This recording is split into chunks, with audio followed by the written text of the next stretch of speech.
નમસ્કાર. આજની આ પ્રેસ વાર્તામાં સૌ પત્રકાર મિત્રોનું સ્વાગત કરીએ છીએ. વિષય એવો છે કે ઘણા સમયથી ખેડૂત પરેશાન છે.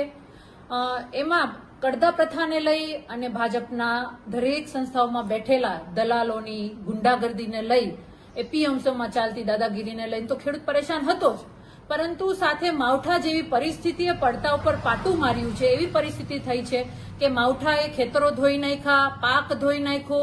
આ પરિસ્થિતિ વચ્ચે આજે ખેડૂત ખૂબ ખરાબ પરિસ્થિતિમાં છે. માથે દેવું છે, એટલે કે દેવાના ડુંગર નીચે ખેડૂત દબાયેલો છે. આ દરેક પરિસ્થિતિમાં જ્યારે સરકારના એક રોલની વાત આવે, સરકાર તરફથી સહાયની વાત આવે, ત્યારે અમે એવું કહીએ છીએ કે સરકારે આપીને શું આપ્યું? એવું પડીકું આપ્યું, 10,000 કરોડના નામે ખેડૂતો સાથે મજાક કરવામાં આવ્યો, અને એવું પડીકું આપ્યું કે જેમાં હવા જાજી અને માલ ઓછો છે. આ એટલા માટે કેવું પડે છે કે ખેડૂતની પરિસ્થિતિ સમજ્યા વગર, આંકડા માંડ્યા વગર તમે 10,000 કરોડનું પેકેજ જાહેર કરો છો ને મોટી મોટી વાહવાઈ કરો છો, ત્યારે જ્યારે તમે 10,000 કરોડ સાથે જે પીડિત ખેડૂતો છે એનો ભાગાકાર કરો ને, તો વીઘે 3,000 રૂપિયા પણ આવતા નથી. 3,000 રૂપિયા વીઘે આવતા નથી. વીઘાનો ખર્ચ તમે ગણવા જશો તો 15,000 થી 18,000 રૂપિયા વીઘે ખર્ચો થાય છે. તો આ દરેક પરિસ્થિતિમાં સરકારનું કામ હોય છે કે ખેડૂત આજે દાજ્યો છે, માવઠાનો માર પડ્યો છે, એની ઉપર એને સહાય તરીકેનું એક મલમ ચોપડવાનું કામ કરવાને બદલે એને શું કર્યું તો કે ઝેર પીવડાવવાનું કામ કર્યું છે સરકારે.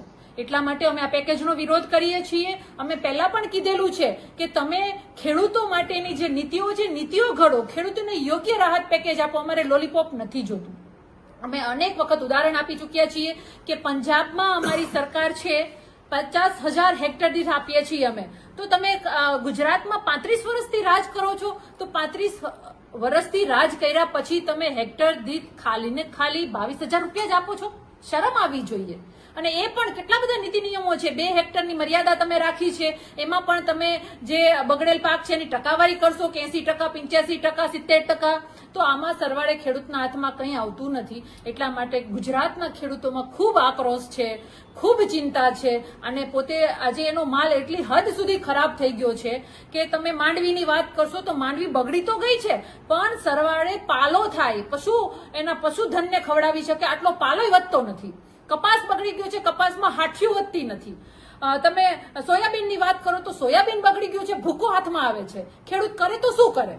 તો આ દરેક પરિસ્થિતિ વચ્ચે ખેડૂત પાસે નથી એના પરિવારને પોષણ આપવા માટેના પૈસા, નથી એને પોતાનું જીવન જીવવા માટેના પૈસા, નથી એને મૂંગા જે એનું પશુધન છે એને ચારો નાખવાના પણ પૈસા વધ્યા નથી. અને ત્યારે ઉપરથી સરકાર પોતાની જે સંવેદનશીલતાની વાતો કરે છે, આવી સરકાર પડતા ઉપર પાટું મારી રહી છે, મજાક કરી રહી છે, ઝેર પીરસી રહી છે. ખેડૂત આજે આત્મહત્યા કરવા મજબૂર બન્યો છે.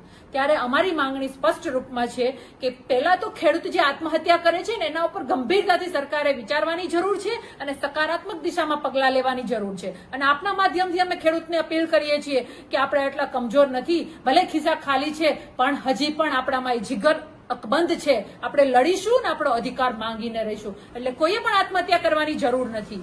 અમે કહીએ છીએ કે જે ખેડૂતોનું દેવું છે, દેવું માફ થવું જોઈએ. તમે વીમા યોજનાઓ કાઢી બંધ કરી દીધી, અને જે જૂની યોજનાઓ હતી હજી એનું પણ તમે ખેડૂતોને પૈસા હજી બાકી છે, એના પણ પૈસા આપ્યા નથી. એટલે અમારી સ્પષ્ટ માંગણી છે કે પહેલા તો ખેડૂતનું દેવું માફ થવું જોઈએ. સંપૂર્ણ રીતે ખેડૂતનું દેવું માફ કરો. અને જે તમે લોલીપોપ વાળું પેકેજ આપ્યું છે, જે હવા ભરેલું પેકેજ આપ્યું છે, આ જે કડદા પેકેજ છે ને, જે હકીકતમાં રાહતરૂપી પેકેજની જગ્યાએ તમે કડદા પેકેજ જે જાહેર કર્યું છે ને, આ કડદા પેકેજની અમારે જરૂર નથી. એમાં સુધારા કરી અને યોગ્ય ખેડૂતોને વળતર મળે એવું પેકેજ જાહેર કરો. આ માંગણી સાથે અમે ગુજરાતમાં મહાપંચાયતો કરી રહ્યા છે. અમે ભૂતકાળમાં પણ ઘણી મહાપંચાયતો કરી છે અને આગામી દિવસોમાં પ્રાચીમાં ટોબરા ખાતે પણ એક અમારી કિસાનોની મહાપંચાયત અમે આવતીકાલે કરવા જઈ રહ્યા છીએ. અને આ મહાપંચાયતમાં હજારો ખેડૂતો ભેગા થવાના છીએ અને અમારી માંગણીને આંદોલનના રૂપમાં અમે બુલંદ બનાવીશું. ગુજરાતના અનેક વિસ્તારોમાં આવી મહાપંચાયતો કરી અને અમે ખેડૂતના હકની વાત કરવા માટે અવાજ ઉઠાવીશું. આજ સુધી સરકારે ખેડૂતોનું શોષણ કર્યું છે, સરકારે પોતે સત્તામાં રહી અને ખેડૂતોનું શોષણ કર્યું છે.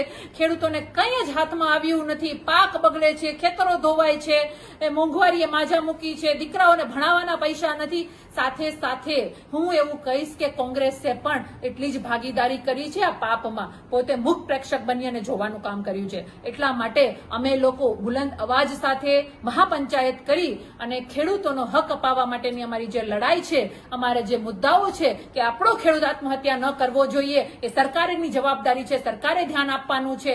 આ ખેડૂતોનું દેવું માફ થવું જોઈએ અને માત્ર આવી કડદા સહાય અમારે નથી જોતી, અમારે યોગ્ય વળતરવાળી સહાય જોઈએ છે ખેડૂતો માટે. આ માંગણી અમે બુલંદ બનાવશું. આવતીકાલે પ્રાચીના પટાંગણમાં, પ્રાચીથી નજીક આવેલા ગામમાં અમારી જે મહાપંચાયત છે એમાં હજારોની સંખ્યામાં ખેડૂતો પધારવાના છે અને અમે આપના માધ્યમથી ખેડૂતોને પણ આહવાન કરીએ છીએ કે ટોબરા ગામ ખાતે આપ સૌ પધારો અને તાકાત